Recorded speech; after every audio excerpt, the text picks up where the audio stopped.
Hello, everyone. This is your host, Philip Reiner. I wanted to welcome you to The Fourth Leg. This is a series of podcasts focused on one of the most complex systems in the world today, nuclear command and control, and its increasingly complicated future. Within this series, we're going to go straight to the experts across multiple sectors to talk about the modernization of nuclear command and control systems. Keep an eye on technology for global security in the coming weeks and months as we begin to launch additional podcast series focused on how to fix the internet, AI and global security, and other critical technology and security related issues. For now, we have so much to talk about. Let's get started.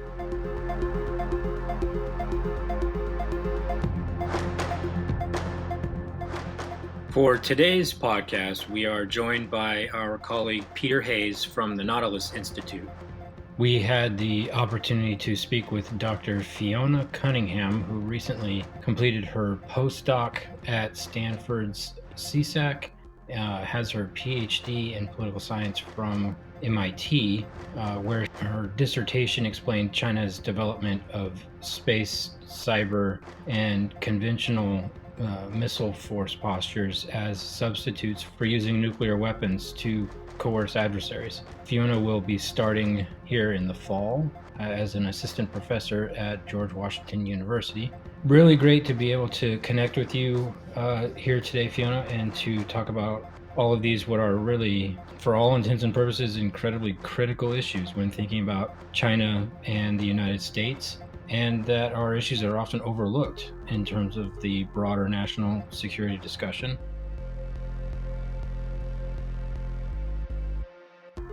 What I thought might be useful for those who are listeners with us out there, it might actually be really great to start out from your perspective as to the baseline. For someone who really doesn't know much about China or its NC3 approach, hasn't read your paper yet, how do the Chinese think about this? How do they architect it? How is it governed? All of that. We can dig into those weeds, but I thought it might be useful for everyone just to start off. What are the basics of China and China's NC3 systems? Sure. Well, I think the first thing that's really important to note about discussing anything to do with Chinese nuclear command and control in particular, but more broadly with nuclear issues, is that there is a lot that we actually don't know about what China is doing, or that we don't know for sure, because like every country, nuclear command and control is a sensitive issue, and China does not release a whole lot of information at all about how it architects its systems. So with that kind of caveat in mind, that we still don't know more than we actually do know for sure about China's nuclear command and control, I think one of the things that we can be pretty confident about is the principles for which the force, or rather China's NC3 architecture, is optimized. So really what's motivating, or what's the sort of driving set of considerations behind how China thinks about this question of looking after its nuclear weapons. And I think there are really two sort of key principles that drive China's decision-making and thinking about how to architect its NC3. The first one will probably come as no surprise to those who are familiar with the Chinese military more broadly, but that is really the centralized control of China's top leaders over its nuclear weapons. And this is a really important driving factor in how it's thought about organizing its nuclear forces more generally, as well as its command and control architecture. And the second kind of principle that is sort of key for driving how China's thought about its nuclear forces is the fact that it's adopted a retaliatory strategy. So China is a little bit different from some other nuclear weapon states because it has had a no first use policy for its nuclear weapons. So it would have to first be attacked by another country's nuclear weapons before it thought about using them. And that no first use policy has had a pretty strong influence over how it has operated its nuclear forces, how big the force is, and of course its NC3 architecture as well. So they're kind of the principles. So how do those principles actually end up playing out in practice? Well, to start with, it's just worth noting that most of what we know about China's NC3 architecture is really about its land-based missile force. It's the oldest and most mature leg of China's nuclear arsenal. It's been developing submarines for some time, and there have been some recent suggestions that it might be giving its air force a nuclear role. But the missile force has really been around since the late 1960s, and so therefore we sort of know the most about how China operates that force. So the first thing, or first sort of aspect of that architecture, is the chain of command.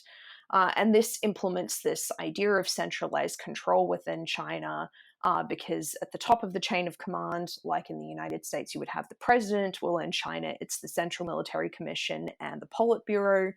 They would transmit any commands to either use the nuclear force or to alert it to the missile forces, and that would then go out to six geographically dispersed bases in which China's nuclear missiles are housed, and then from there to the launch companies that are actually operating those missiles. As I mentioned, the alerting and use of any of China's nuclear missiles would be controlled by the Central Military Commission and Politburo, so these top leaders. Yeah. And it's worth noting that this is sort of outside of the normal chain of command for other aspects of China's military forces. So it's distinct in some ways in the lines of command. So, of course, that means really that China's ability to communicate with its nuclear forces is pretty essential. And there are a couple of different ways in which it does so. Some of the texts that we have access to, which describe Chinese nuclear operations, like the Science of Second Artillery Campaigns, will note that the missile forces have multiple redundant means of communicating with China's top leaders through that chain of command, which are believed to include things like fiber optic cables, like radio communications, and like satellites. And if all other communications would be severed, then they even suggest that officers might be put on planes to go out and deliver those orders in person. Yeah, I saw that in your paper. I thought that was pretty jarring. It's almost like the Paul Revere approach. Right, right. And obviously that's something that China would have difficulty adopting in other Right. areas of its nuclear arsenal, which hopefully we can chat about a little bit Right. more. But one thing that I also just did want to point out that's, I think, noteworthy with China's the way that it operates its nuclear force and the impact that that has on the nuclear command and control capability is that in conducting a retaliatory strike with its nuclear forces, it's adopted what strategists would call a ride out Right. approach. So it actually is waiting to be attacked by nuclear weapons before it would go about retaliating. So this is not seeing missile plumes flying towards China or on the screens of an early warning radar and then deciding to launch one's weapons on warning or launch under attack. But rather it plans to ride out a nuclear strike and then retaliate. And so this has had the influence on China's NC3 architecture of really not providing it with very strong incentives to develop the sorts of early warning and warning capabilities more broadly that one might see in Russia, in the United States. But that's something that China has been working on improving and has certainly made a priority in recent years. And it's interesting. It's not something that I've deeply read on. It even though they may be in that ride it out posture, you would think that they would still have prioritized the ability to see it coming, right? Right, right, absolutely. It's a pretty interesting situation, and China's nuclear strategy, just it's worth noting, in a number of different areas, does look pretty distinct Yeah. from the experience that you see with the US and the Soviet Union during the Cold War as being sort of models of how one might think about setting up an NC3 architecture. But that said, in recent years, especially China's most recent defense white paper in 2015 did note that there was this strong emphasis on improving strategic warning. So sort of trying to give the missile forces a little bit more warning because even if you are writing out a nuclear strike, some of the things that these operational texts suggest that China's missile forces might be doing is going into concealed positions or sort of stopping moving because I should say some of these missiles are driving around on trucks in the Chinese hinterland, and if they expect a nuclear strike to be incoming, they probably want to be taking up positions that will either conceal them or defend them from that kind of a strike. Yeah. There was a couple of pieces in the paper that jumped out at me when it comes to how it is they've come to be in this posture and what it could mean as they go forward. One of the things that really jumped out though was you note kind of an almost an evolution in their seemingly ever increasing reliance on automated C3I. Hmm. You noted I hadn't heard this characterization before, the skip echelon command system. Um, if when necessary, I'm just curious if you could just talk a little bit about that, how you've seen it evolve in their systems over the years as to where it is today, et cetera. It's an important piece, right? As we begin to think about where things might go from here, but having a pretty clear picture of where it stands today, I think would be of interest.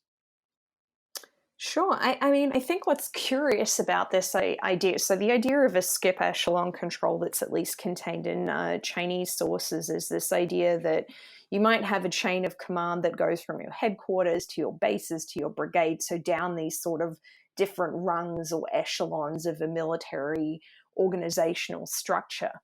But what the Chinese sources suggest is that at times the nuclear command and control orders could actually skip those rungs so that the headquarters could communicate directly with a brigade or and skip out this intermediate level of a base, for example.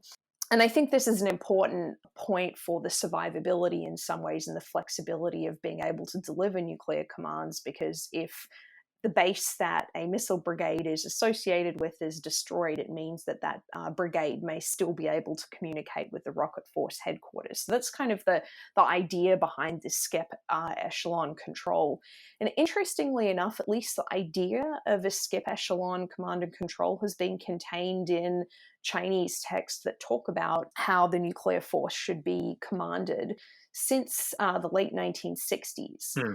What the more recent investments that China has put into an automated command and control system, which has sort of evolved throughout the 1990s and into the 2000s, is to perhaps allow China to do that. And we just really don't know a huge amount about what technologies China has employed and how they where they came from, how they designed them. But some of the missile force texts that we do have access to do suggest that these automated command and control system have functions like transmitting commands through this, including this skip echelon possibility, but also fusing intelligence and allowing the headquarters outside of Beijing, for example, to monitor launches Hmm. of missiles real time from far away. So this is really, I think, sort of giving sort of realizing some of the ideas that perhaps architects of China's original nuclear organization and operations like Zhou Enlai,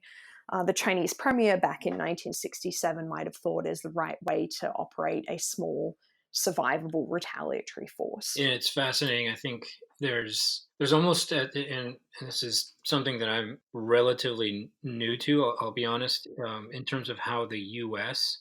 approaches these things and getting a better understanding of just what level of automation we have within our own systems in terms of information processing and recommender systems, if you will, decision support systems. There is a great deal of automation, if you will, and reliance on those systems that is already in place. But with all the conversation around AI and all the rest of it these days, that's often overlooked. And it was striking to me that it's something that seems to already kind of be embedded in how they have approached it over time and how they've built it into their systems as it is, which you would then think with that as a baseline, right, that they're fairly well positioned to then take the next step and integrate some of these more novel techniques, AI related techniques that are coming to fore. It's not that much of a jump, right, in their thought process. They've the argument has been made on some occasion at least, and obviously this is somewhat speculatory looking out into the future, but we can talk about what we have now, right? That they are kind of a culture where they don't turn over decision making to machines, where it would be something they'd be averse to. Um, but with similar to our own, we've got systems that there's just too much information to process. We've had to rely on this sort of automation in the past, apparently just as they have. Sure. I mean, one of the things that's just worth noting is that sometimes the translations can make things seem more automated than they really are, in the sense that if one looks at some of the functions that China has described, this automated command and control system might be able to do. In some ways, it just looks like in using a computer too. So it's just something Right. that's worth noting that. It's called 自动化 is the Chinese translation for automated, which may not accurately capture just how automated this system was. But I think it's just worth noting that I mean, within China and in the Chinese military in particular, the political loyalty of soldiers and individuals is considered a really important part of what the People's Liberation Army does alongside fighting wars. They are also the armed wing of the Communist Party, not of the Chinese state. So Mm. um, the people and the loyalty of the people is very important to the way that the force operates more broadly. Which is a fascinating discussion in and of itself. Having thought about this now in terms of all 9 nuclear weapon states and how culture really becomes such a big piece of the implementation. I mean, you look back at the history of our own systems and the vulnerabilities that were created by an over reliance on, or perhaps an over willingness to trust those in the system to actually do what they're told. And it's not just a ideological question as much as it's just a human fallibility question. Um, and we see this, around the horn. I don't think it's just beholden to the United States that these sorts of things have arisen over time. You, I wanted to come back to something that you began to talk about it and mention that it was something that you'd be interested in coming back to, which is the uh, potential for a sea-based deterrent and thinking about how these things play out in that space, what sort of considerations and problems they might face as they go down that path. Um, Obviously, as we joked a minute ago, I mean, reverting to the Paul Revere solution when things hit the fan, if you will, isn't really an option when you're thinking about things that are deployed at sea. Sure. And actually, I think this is a really interesting discussion from the perspective of culture and thinking about the human element Mm, of nuclear command and control as well, because that really, I think, factors into some of the questions that I imagine Chinese leaders must be facing and thinking about their sea based leg at the moment. But China has been developing a sea based deterrent. That decision was made in 1958. And so the program has been very slow in moving, but has a very long history within the People's Liberation Army Navy. In recent years, and sort of I think from about 2007 onwards, I think the US intelligence community was starting to report that China's sea based deterrent was going to be operational soon. And in recent years, I think even the Pentagon's China Military Power Report was suggesting that China had an operational sea based deterrent. But mm, interestingly enough, Chinese sources, while scarce at the best of times, are really, really quiet on this set of questions. mm, We have very few indications of even how China might think about deploying this set of capabilities in the future, whether they would be keeping them close to their shores or whether they're aiming to operate their nuclear ballistic missile submarines in a similar way to the United States, where they're out patrolling at sea for months on their own. So that means the command and control issues that China is facing and thinking about operating its ballistic missile submarines is something that's just a huge black hole in our understanding as analysts of what China is doing. yeah, That said, some researchers have been looking at the kinds of capabilities China has and looking at what some of its research publications, so the kinds of technical journals where people talk about what capabilities they might be developing in Chinese state sponsored research institutions, and have sort of suggested, well, China, it looks like, is developing or is interested at least in airborne command and control options for its ballistic missile submarines, similar to the sure. TACAMO type of option that the United States has. They've been looking at satellites. They've also been looking at extremely low frequency communications. Some analysts have also pointed out that China is currently probably relying upon super low frequency communications towers, but they might be using those, it appears, for attack submarines as well as ballistic missile submarines. But with all of those kinds of communications systems in the mix for China's ballistic missile submarines, there are still some aspects of its nuclear command and control practices from the past for its land based missiles that are just going to be really hard to replicate at sea. And they include things like presently, China, generally speaking, stores its warheads Yep. and its missile delivery systems on its bases in geographically separate places. Yep. And its top leaders are the ones who would give orders for those warheads to travel out to bases where they could be mated with missiles. That's what we is sort of the best guess of how China operates the force. And that's a very difficult thing to do at sea. You can't send a submarine tender down with a ballistic missile or something like that. The other issue that China would face in replicating how it had operated its land based force at sea is what to do if communications are interrupted. So this goes to the Paul Revere point Yep. that at some point you would actually have to make a decision for a ballistic missile submarine whether you pre-delegate some sort of authority for a submarine commander to be using that weapon, or whether you let the force not be able to fire its missiles if its communications are severed. And that's kind of a decision that has to be made in advance rather than necessarily waiting until you're in a conflict contingency to do so, as China has the luxury of doing perhaps with a land based missile For force. sure. And we just don't have any good indications of how China might think about solving those problems in the future.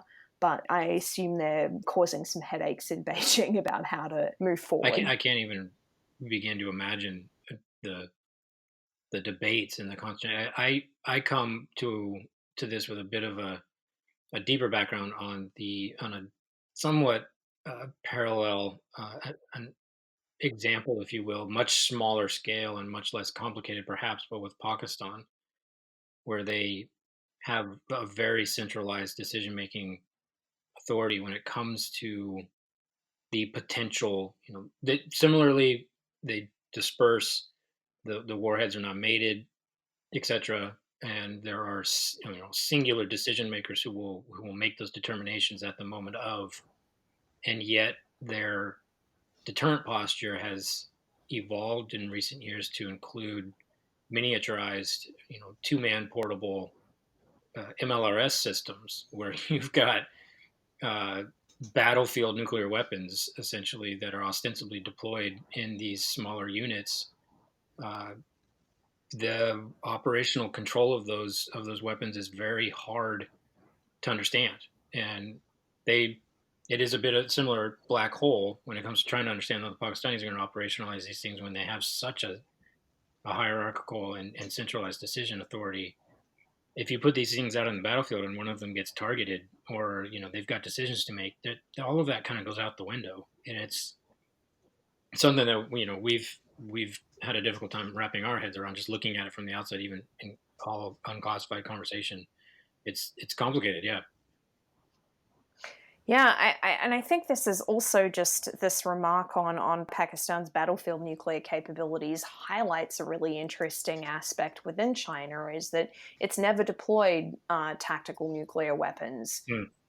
so ones that would have those kinds of battlefield ranges, and even when it would have had pretty strong incentives to do so to Hmm. try to counter a Soviet invasion in the 1980s, this is just something that China did not end up doing. Interesting.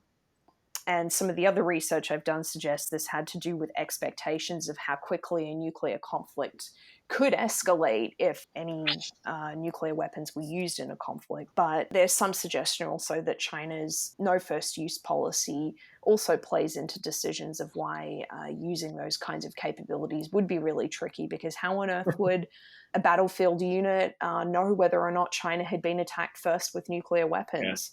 So, in many ways, that policy constrains or forces a lot of the decision making about nuclear use into the hands of those who can actually make a clear call as to whether or not China had been attacked. Hmm.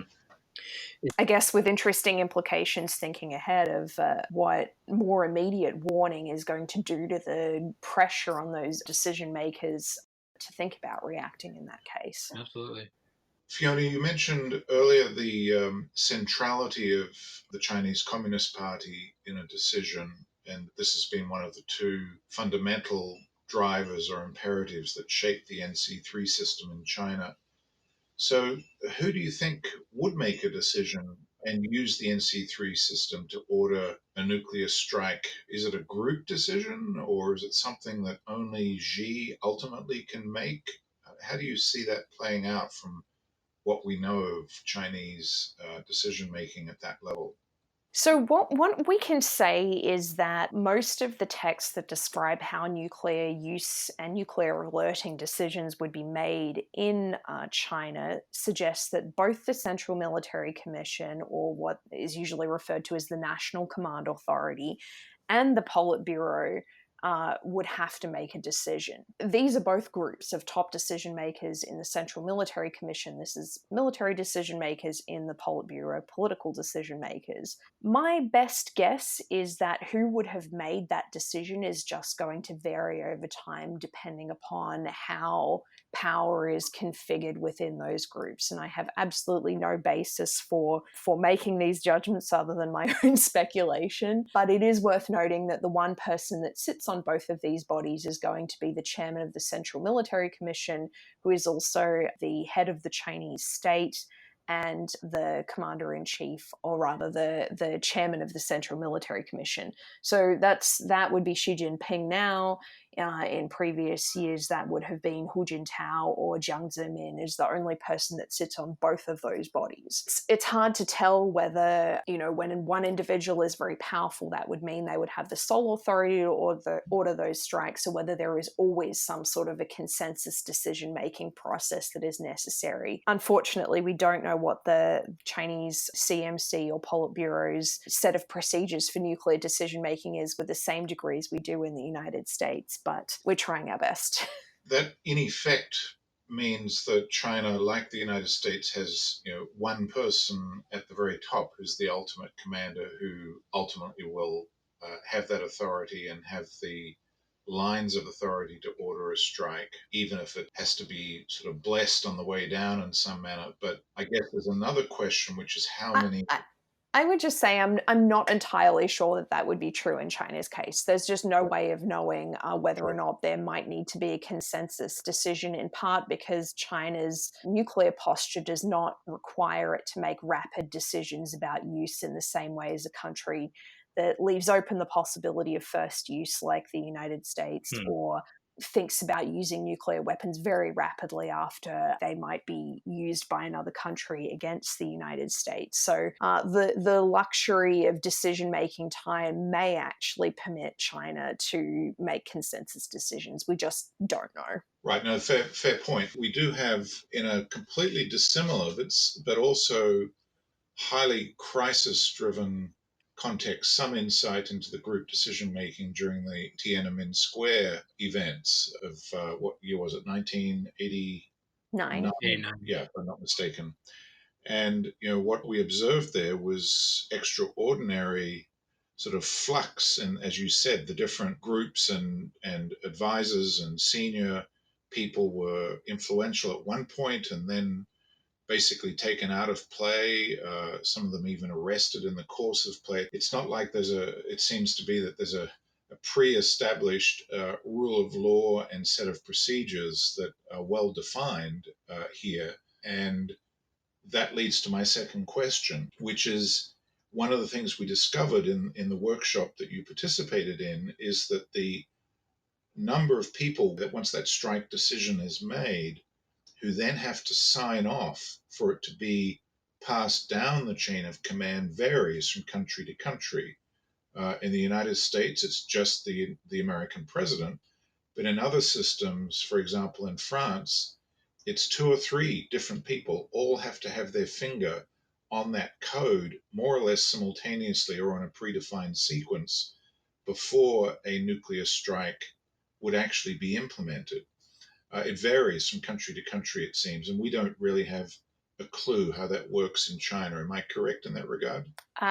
You are absolutely correct. I have absolutely no idea. So, the Chinese, in effect, have some interest in maintaining this opacity because it increases ambiguity and the uncertainty about how they would respond to nuclear threat or a nuclear attack. But on the other hand, it also increases the incentive of those who might strike them first to essentially try and take out the entire leadership group with a massive strike to, how shall we say, uh, Decapitate.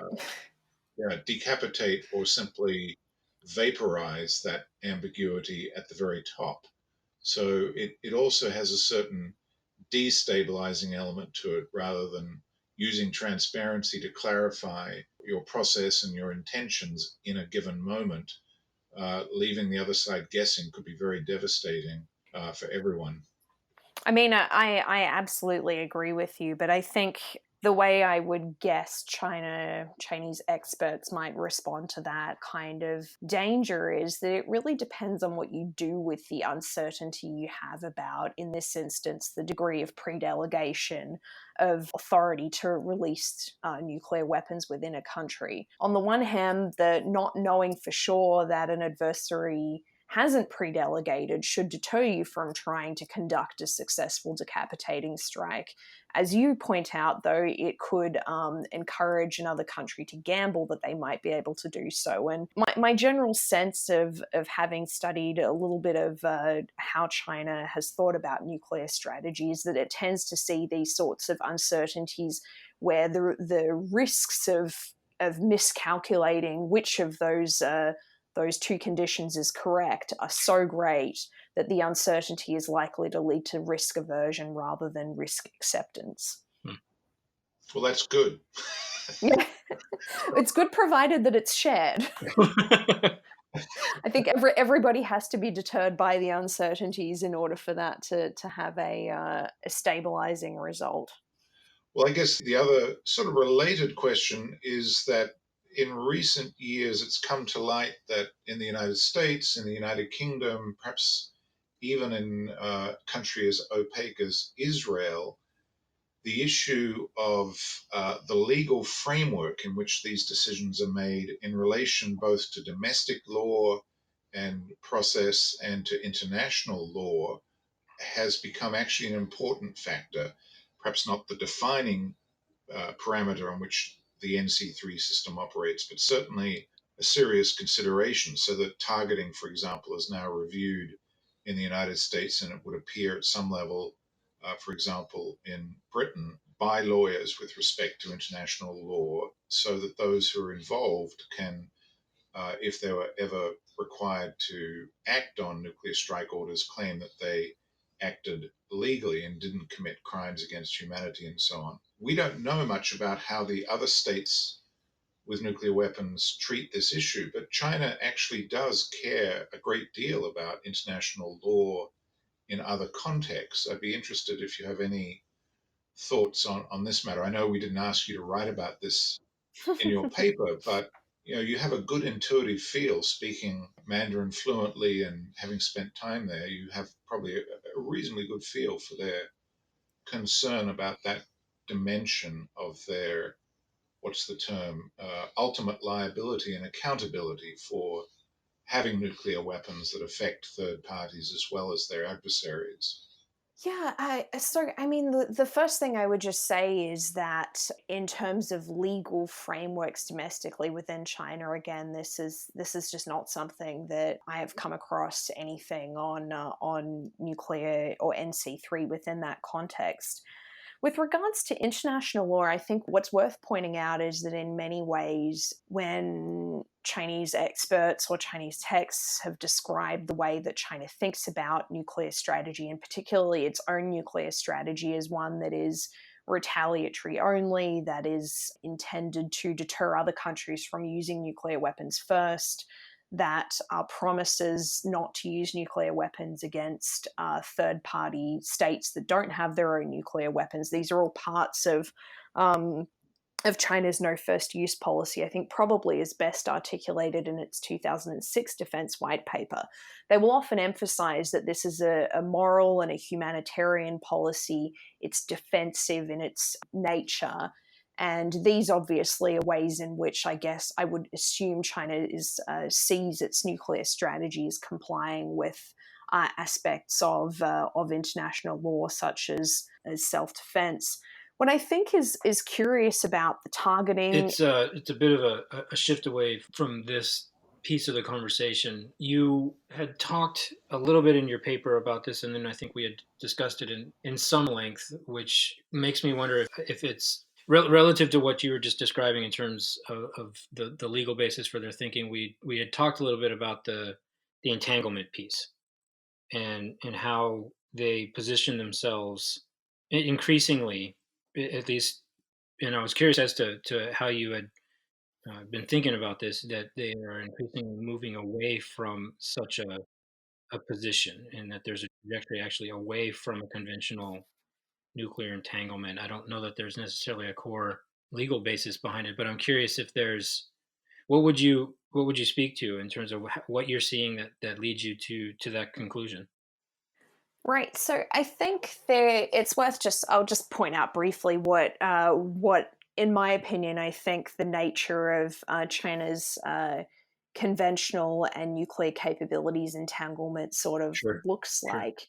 And I think the core aspect of this is the fact that since the early 1990s, the Second Artillery, which is the predecessor to China's current PLA rocket force, has had custody over both conventional as well as nuclear tipped ballistic missiles. And that has involved the development of some types of missiles that are capable of delivering either nuclear warheads or conventional warheads. And that's specifically for the wonks among us, the DF-21 and the DF-26 medium and intermediate range systems.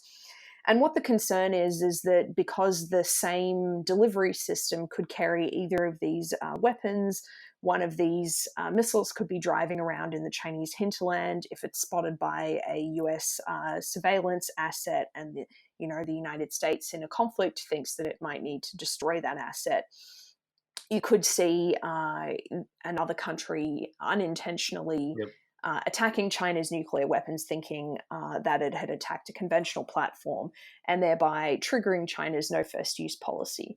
And there are sort of two other pieces to the entanglement issue, which comes down to this NC3 question, one of which is the shared infrastructure between conventional and nuclear missiles because they're operated by the same force. And specifically, it's just not clear whether the communication systems that support command and control for the conventional missile force and the nuclear missile force are similar Yeah. or are indeed distinct.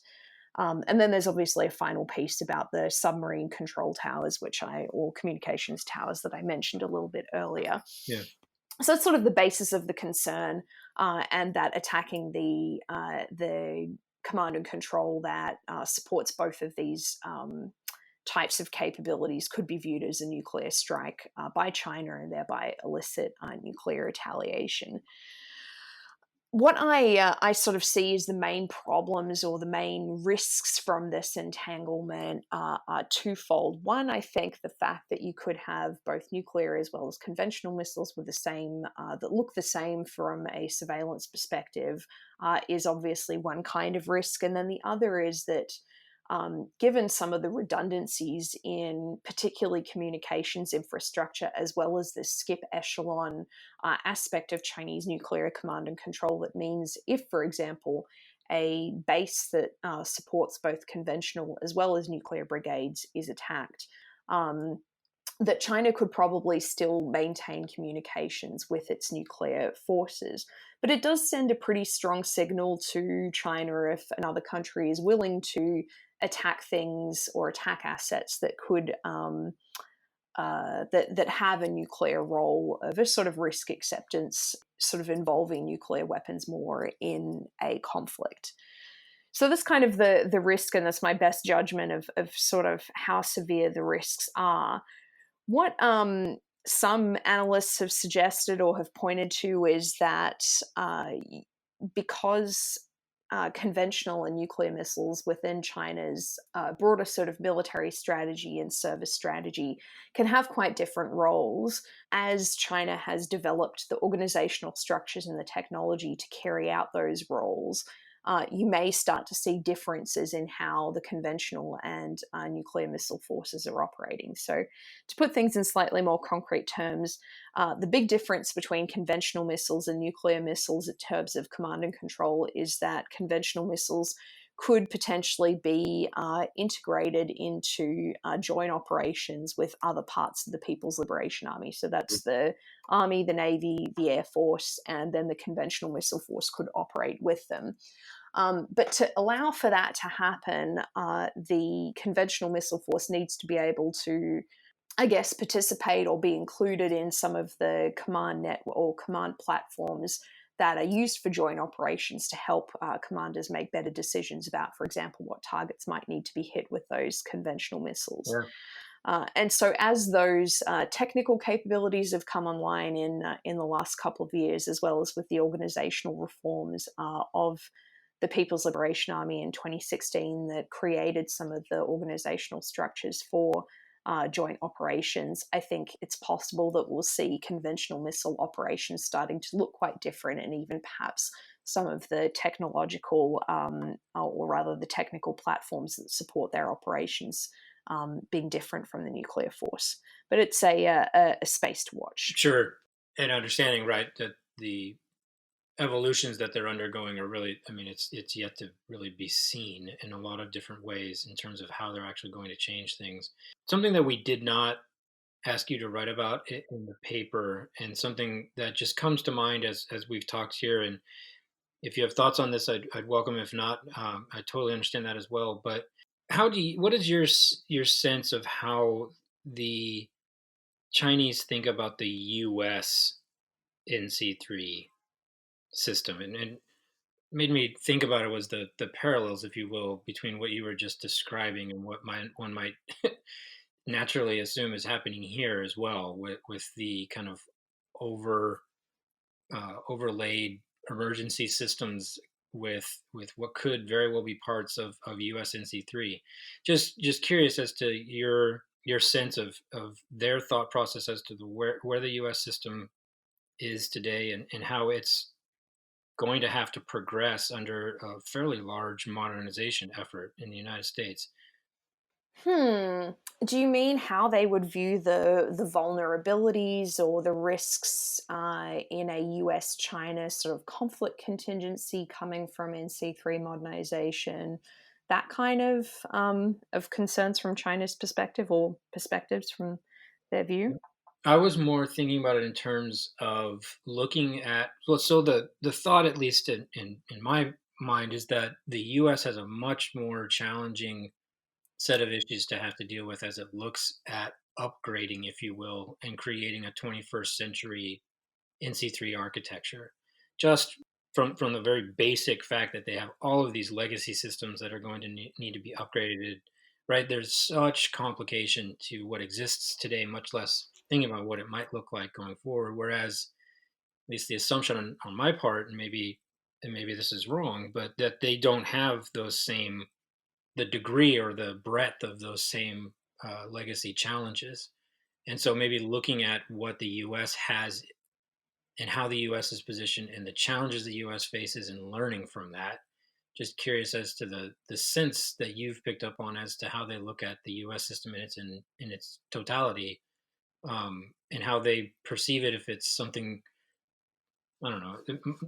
I'm guessing that it's probably not something that's talked about much, but I was just curious as to your sense as to how you've seen that potentially over time.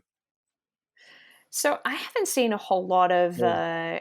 I think the focus on NC or on nuclear modernization from China's perspective has probably been more in the strike platform, certainly Right. anecdotally, rather than on the NC3 piece thereof. Um, but I would guess what lessons China could draw from from the US would probably be less than, for example, the lessons they might be looking at or drawing from Russia, just because I think that the two countries' militaries, so that is the Russian and Chinese militaries, share probably a stronger, or have a stronger shared legacy than, for example, the United States and China does in how they've thought about organizing strategic weapons or even just more broadly organizing the military. So I haven't seen a whole lot of discussion, but that doesn't mean it's not out there, and it doesn't mean that people who don't publish in the kinds of things that I can read aren't paying extremely close attention to what's happening with the US NC3 modernization and drawing lessons for it, both for China and for what they might need to keep in mind as US China strategic competition continues, Yep. perhaps intensifies in the future. Is there a 5G dimension to that by any chance that you can see? I mean, that if we bifurcate the world into Chinese 5G and the rest of the world 5G, in a sense, they have the opportunity to build ways to keep us out of their 5G, and to the extent that it plays a role in skip echelon or other NC3 communications in the future, we could actually be strengthening their NC3 system. I mean, potentially, I would just add from a completely different perspective that has nothing to do with nuclear command and control, but that supply chain security for China's information communications technology products has been a very strong focus of the Chinese government since I think about 2013. So it would not surprise me if that also builds into the military communications networks as well in their thinking. But it's entirely possible what you're saying, Peter. I don't have any good insights from China's perspective, but as someone who studies nuclear risks for the reasons of keeping them limited, I think things that strengthen NC3 so that countries are confident that they can control their own nuclear weapons and that their adversaries can control their own nuclear weapons and would only use them when they intend to is probably a good thing for stability. That's true, although it would be ironic if that were an outcome of the Trump administration weaponizing the interdependence embodied in 5G systems. But I guess that's another much bigger or separate story from the NC3 system. So one question I have of you, Fiona, is how did you get so involved in this topic? What took you to this topic of all the topics you could work on in the world?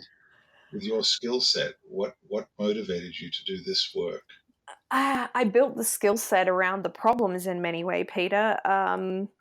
I a long time ago, before I decided to go to graduate school, I there were a number of problems that I thought were interesting and important that needed to be researched and solved in the space of international politics.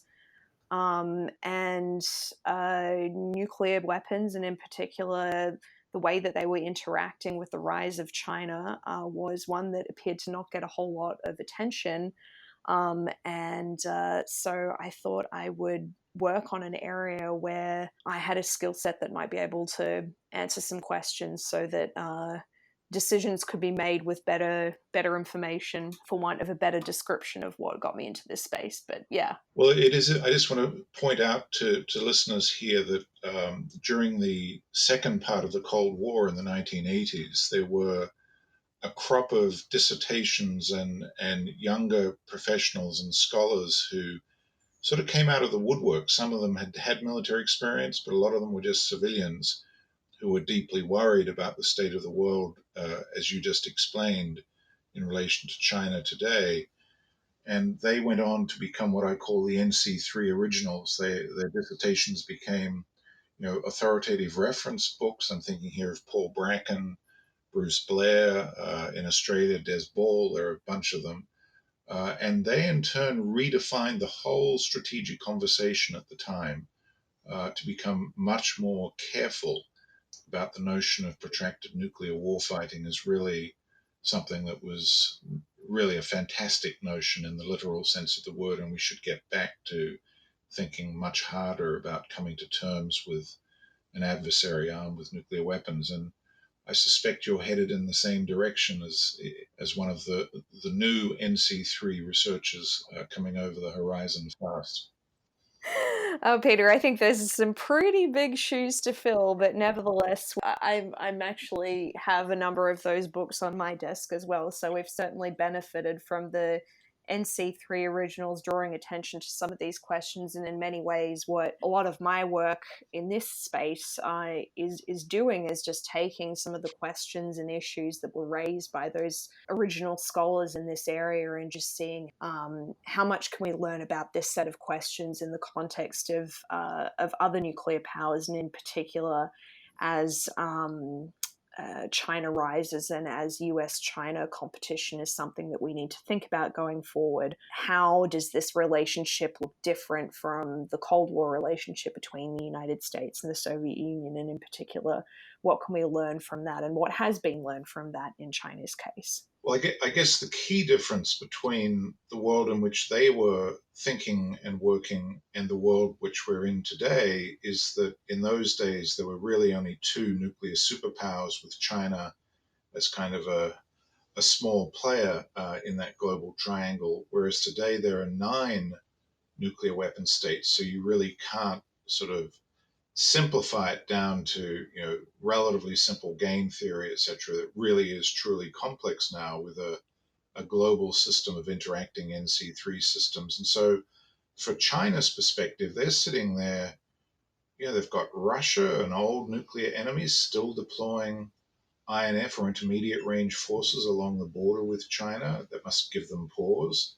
And they're not just aimed at Japan or Korea or the United States and Guam. They're clearly, some of them only have range to hit China from Russia. They've got, of course, the United States in the West Pacific and across the polar region, and even via the South Pole and in outer space. They've got India to the south. For them, they've got multiple fronts to think about simultaneously. It's quite hard to actually take yourself out of, I think, American shoes or Australian shoes and put yourself in Chinese shoes to think through what that looks like when you're sitting in Beijing thinking about nuclear attack. It's a tough problem. It is a tough problem, but I think it's a tough problem that in China's assessment, at least since the late 1980s, the idea of total general wars in which nuclear weapons might be used has also dramatically declined. And Hmm. so nuclear weapons do play a much lower or sort of lesser role in their thinking about the wars they have to fight going forward. Um, since that time. But I think one other just difference that I wanted to point out between what China faces now and what might have been the case during the Cold War, when a lot of these questions were first surfaced, is exactly the things that Philip was mentioning earlier on in our conversation about the way in which technology is changing. And it's not just the march of technology towards cyberspace, towards more sophisticated artificial intelligence being applied in the military domain, but it's the fact that a lot of these technologies, and that includes outer space, are no longer just in the hands of states. So it's a much, much, much more complex set of problems, even if the risk of blowing up to nuclear Armageddon in the Cold War sense seems less It's likely. fascinating, and Fiona, we really do have to give you back your afternoon here. We've gone a little bit over time. You catch my attention though with the comment about the decreasing salience, perhaps, of nuclear weapons in the potential for large scale conflict. The how has it, and maybe perhaps we'll leave it with this. How has that, as far as you can tell, has that thought process perhaps shifted in relatively recent months and years with the kind of conversation that one sees between the United States and Russia? Has that had a discernible impact on their own internal discussions and thought process? I would think that it must. I think that China, I'm not 100% sure of the answer to your question, Philip, which I think is a really good point to raise. But I would just hark back to historically, China has often seen the nuclear competition, nuclear disarmament, as something that's really been driven by the United States and Russia. So in many ways, this is a Interesting. return to something that they've been used to watching for a number of years. Um, Hmm. and it's a space to watch to see whether this increases China's sense of the prominence of nuclear weapons in in international politics going forward. But thus far, I think its leaders have really resisted that pull of the way that Russia and the United States have thought about nuclear weapons, and they have thought a lot more actually about what are different kinds of military technologies that they could use perhaps more easily than nuclear weapons and with less destructive effects to achieve their objectives if they did end up having to fight a conflict. Well, flipping that coin before we sign off, I can't help myself. Do you have any sense that there's a nuclear dimension to the Taiwan Straits crisis, which after all, or threat that is after all one of the major security contingencies that they face? Sure. Look, I think in some ways the prominence or the lingering threat of nuclear weapons in that conflict is probably actually reduced over time, in my opinion, simply because the balance of conventional military power across the straits has shifted.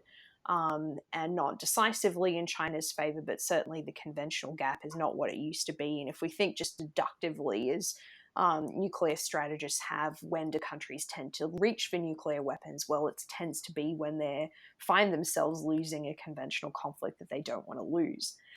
All of that aside, though, in research that I have done looking at how China has thought about local war termination in the 2000s and 1990s, nuclear weapons were not what they were thinking of reaching to in a Taiwan contingency, but rather looking at other strategic capabilities like their conventional missiles, like anti-satellite weapons, like cyber weapons.